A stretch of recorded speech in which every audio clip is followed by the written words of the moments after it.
Oh, this is going to be impossible. Why?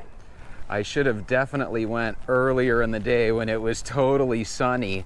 All of a sudden, I'm watching football games. I look outside, the skies are about as gray as they possibly can be, and now we have raindrops coming down. Guys, I wanted to share a story with you that I heard today. I don't know how the heck I'm going to be able to read my 3x5 cards and hold up this umbrella and camera at the same time. But here's one thing that I want you guys to think about. It would be very easy for me to just take the day off today. But you want to know something? There is no days off. The walk must go on. I want you guys to bust out your umbrellas when it's raining, and I want you to keep going. And I want you to put on your jackets when it's cold, and I want you to keep going. And I also want you guys to have shorts and a t-shirt ready when it's super hot, and keep on going. By golly, the walk must go on. There's nothing that's going to stop us from taking our daily walk together. Can I get an amen? Yes, I even heard the non-believer say amen. Amen. Guys, imagine if you knew deep down that your father was a serial killer. Imagine going to the media about it, and imagine actually having the FBI and local authorities come out to your 400 plus acre piece of land and going up to various hills with cadaver dogs, mind you, and actually having them uproot the soil to look for potential mass graves. Then imagine, based on your word alone, the FBI and the local authorities and the cadaver dogs do go out there, but all they manage to find are some animal bones. Well, that's what this story that I'm about to speak with you about today revolves around. Let's first talk about allegations. Lucy Studey McKiddy, we'll call her Lucy McKiddy, claimed her father, Donald Studey, was a serial killer who buried the bodies of his victims in Thurmond, Iowa, in a region known as Green Hollow. God, doesn't Green Hollow just sound like a haunted place that you wouldn't want anything to do with? Oh, this is going to be impossible because, of course, the wind is making me feel like I've got a parachute attached to me. Holy moly. Lucy alleges that her father, Donald Studey, killed anywhere from 50 to 100 people, mostly women, over several decades. Here's the key to the story, though. Originally, she didn't talk anything about multiple dozens of people. Originally, she had claimed that her father buried 15 women there, or 15 people, I should say. And according to her, she had a couple of stepmoms that came to take care of them, but that her dad kind of got rid of. And apparently the stepmoms, when they did pass away, it was declared that they had kind of taken themselves out, if you know what I mean. Pulled the plugs on themselves. Apparently one of her stepmoms, I believe they said her name was Caroline, but of course I'm trying to go on memory because I can't read my cards. Apparently, the medical examiner decided to change what they originally put on the death certificate, which was her taking her own life, and they've changed it to undetermined. So I thought that was kind of a unique twist. One of the gruesome things that Lucy said was that her and her 4 siblings were forced to help their father by bringing lye and dirt and covering up the victims. Apparently there were 2 giant hills on their property, and on these giant hills, apparently there were not 1 but 2 different wells. One was known as the right hill, one was known as the left hill, or at least that's what I took from the story, so if I'm wrong, forgive me. But ultimately what Lucy's saying is that when she went and told the FBI about these hills and mass graves, apparently they went on the right hill, which was the wrong hill. I thought that was a little odd because apparently they did this without Lucy being there to witness it. And apparently they had cadaver dogs, so I'd like to think that it wouldn't have been too much of a bother for them to check both hills. And you want to know something? There's always a chance this Lucy could be one of these people that just tells tall stories, which is part of the reason that I wanted to share this with you guys. Have you guys ever met a person that does tell a lot of tall stories? They're really fun to have as coworkers, but it doesn't take long before you realize that these people lie a lot. Now, I'm not saying that Lucy's lying at all. As a matter of fact, I take her story very seriously because most people don't try to get their dad, who's already passed away, by the way, in 2013. He took his last breath. But it sounds like it's one of those things that I can't imagine a person just keeping up a lie for so many years now.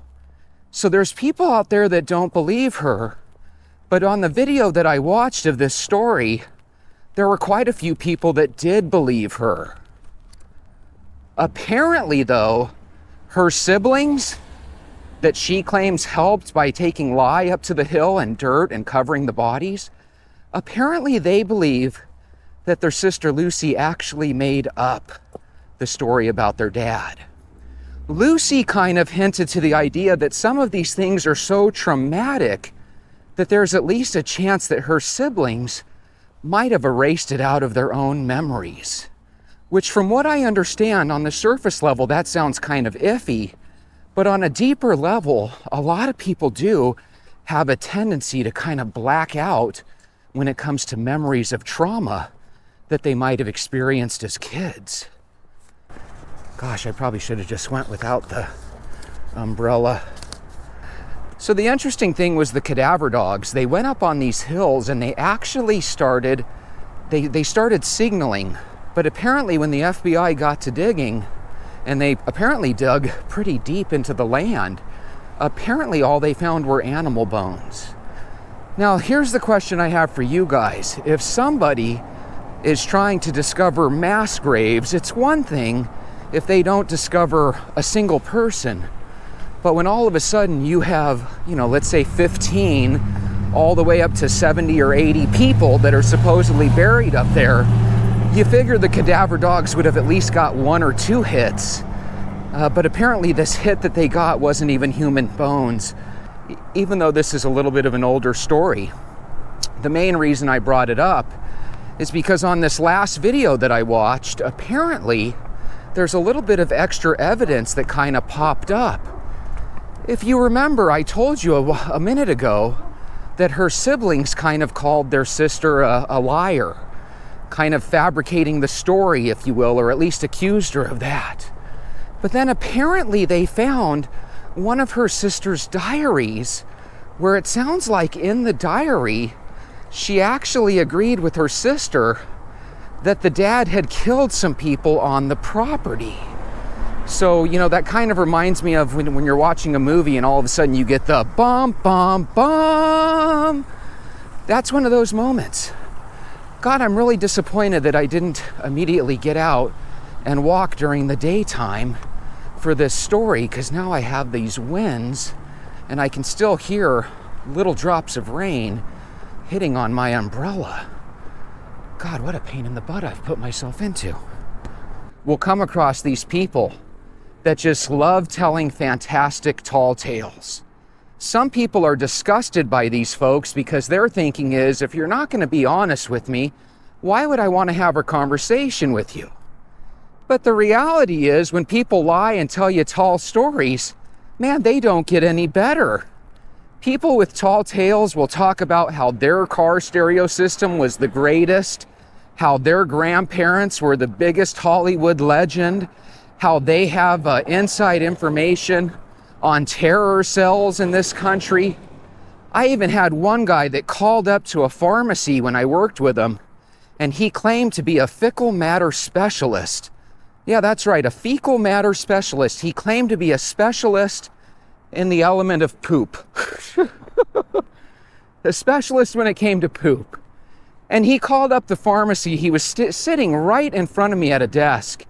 And he called up and he said, "My name is so-and-so, and I want you to know that I'm a fecal matter specialist, and I saw your pharmacist in the bathroom going number 2, and he came out and he went right back to dispersing of drugs to people without washing his hands." And when I heard my coworker saying that, I about lost it. I was laughing so hard for the rest of the day. Me and my fellow buddy Dawn, who was working with me at the time, we had relived that moment for many years after that because we thought it was just the funniest thing. But I'll tell you, there were some things with tall tale folks that wasn't so funny. For example, I had a coworker named Chris, and a lot of times you wanted to have a straightforward, honest conversation with him regarding coworkers or regarding the boss or just regarding anything for that matter. And he was a guy that just so embellished every story and threw himself in as the main character of everything that it just got to the point where you couldn't speak to him about anything because you knew that you were just getting a weird story that he made up. Which leads me to my next question for you. When you meet these type of people, is it them just with a vivid imagination? Do they really believe this stuff has happened? In other words, do they create this false history and these false memories? Or are they just really weird people that are just so into lying that you can never really trust anything they say? And is there any danger to that? You know, it makes you wonder, why does a person have a defense mechanism where he literally never tells people the truth? What's nice about walking is that as the rain settles down and as the wind settles down, you can always drop off the umbrella at home and keep right on walking. So maybe that's what I'll do to at least get a little bit of a nice walk in here. Look at that VW Bug, really nice paint job on that. Is that pewter? Here's another question I have for you, venters. Would you ever keep a truth going? A lot of times we wonder, how can people keep a lie going for so long, right? But sometimes your freedom depends on it. If they're going to throw you in jail, I could see how certain people want to keep a lie going for a long time. But would you still keep with the story that your dad was a serial killer if you knew deep down that in fact your dad was a serial killer? Because that's really a tough scenario, isn't it? This is a good reason why people shouldn't procrastinate. When you procrastinate in life, you make things more challenging, at least usually. Now, I think there are good moments to procrastinate, right? If you have a big decision, it's not something you want to jump into.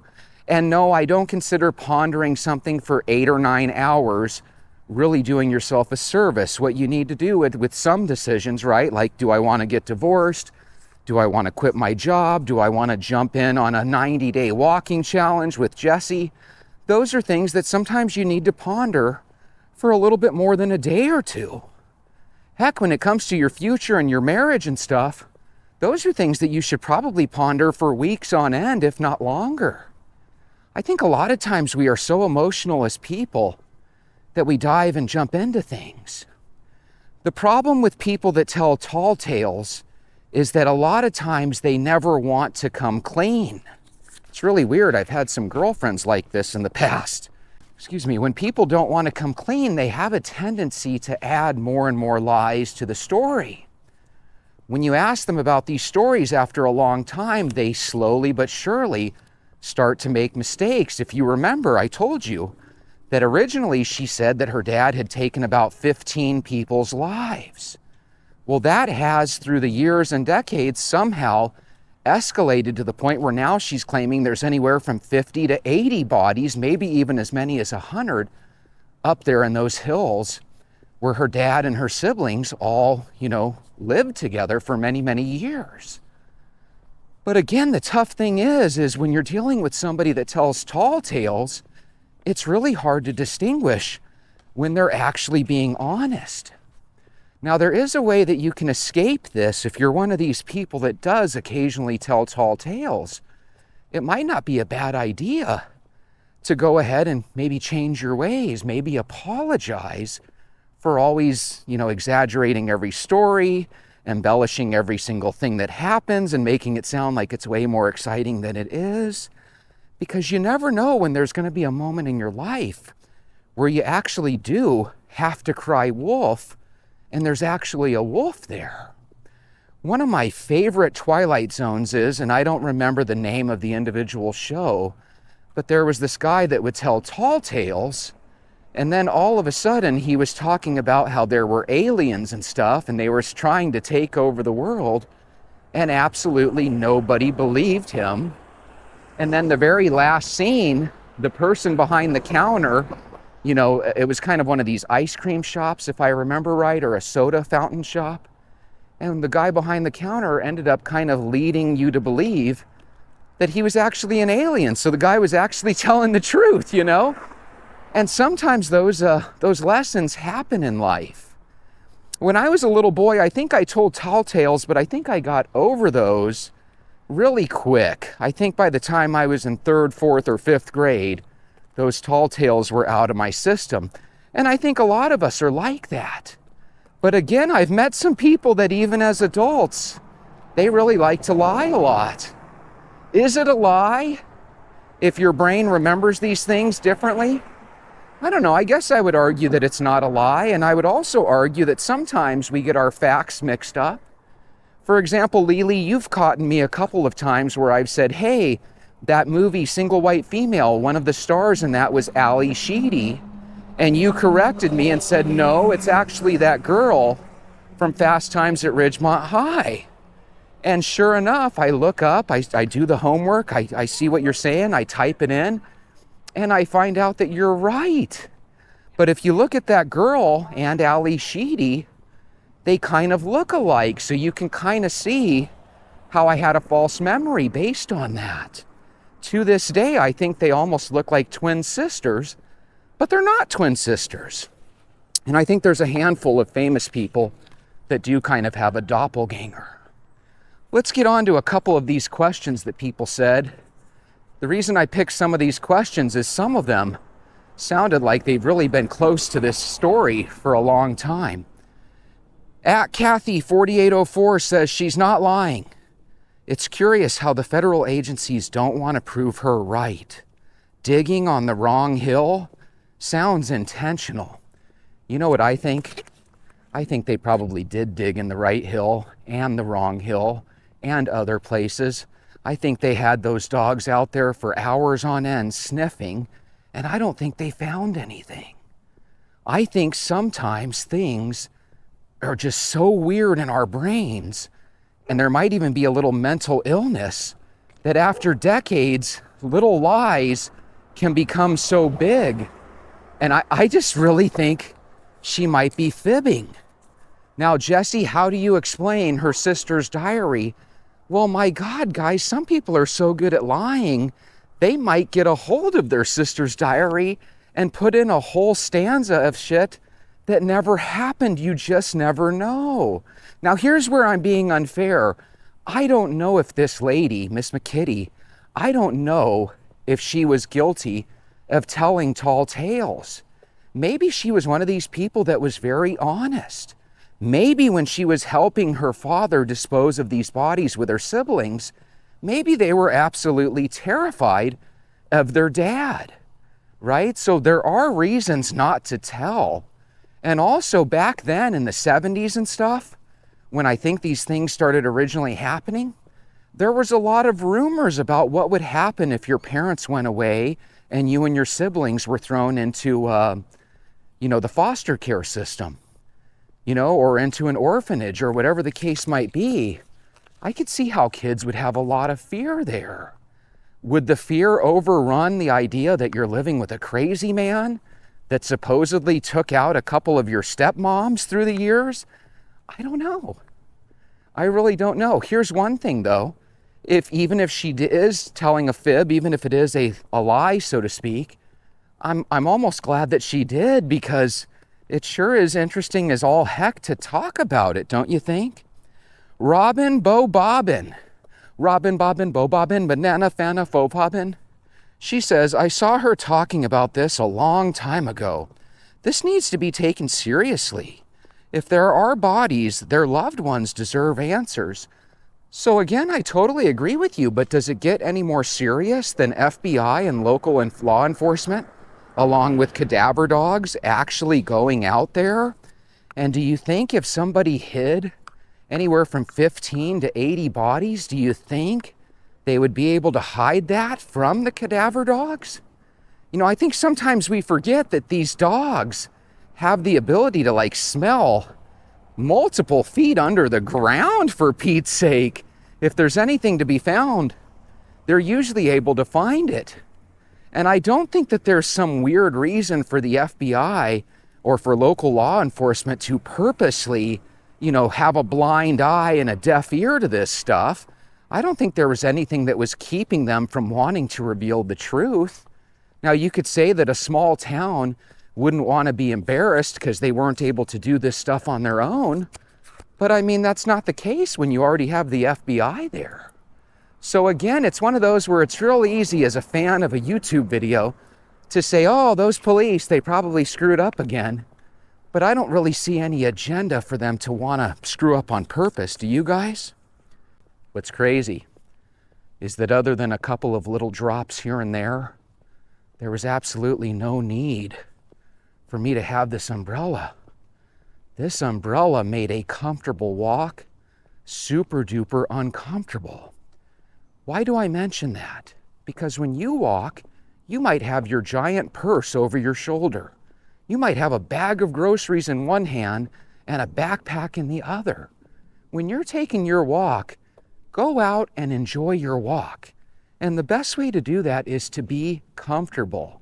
Look at me, I'm literally trying to hold my arm closed so I keep this umbrella underneath my arm. In reality, what I should have done is I should have just went on my walk like I normally do.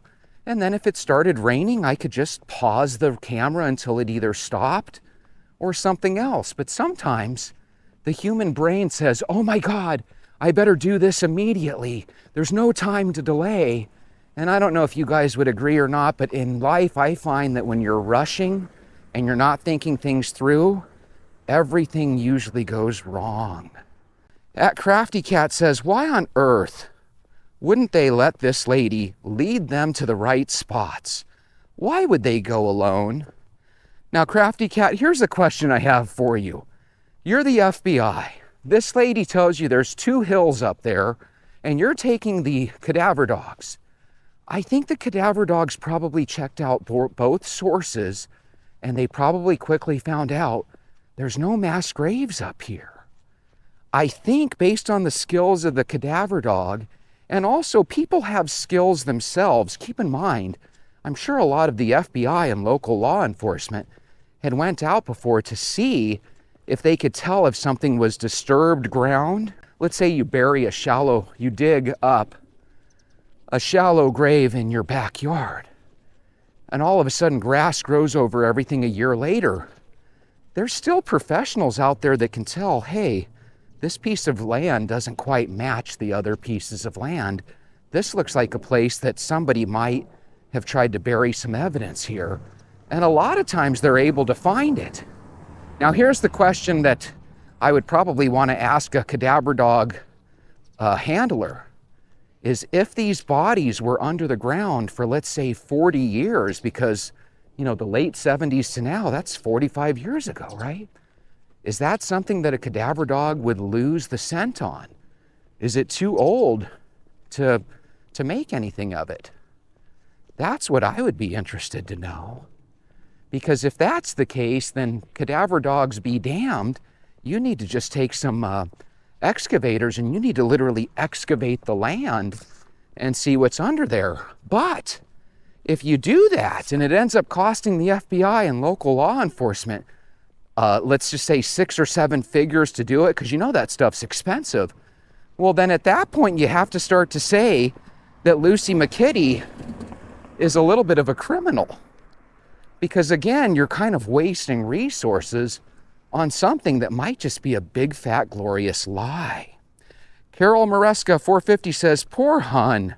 I would imagine she was afraid her whole life. Now, Carol, that might be very true whether there's bodies up there or not. It sounds to me like she was not the biggest fan of her father. But at the same time, again, if somebody's telling a tall tale, man, they seem to spin a yarn that is so incredible, and before you know it, it's a big house of cards that are just held up by lie after lie after lie.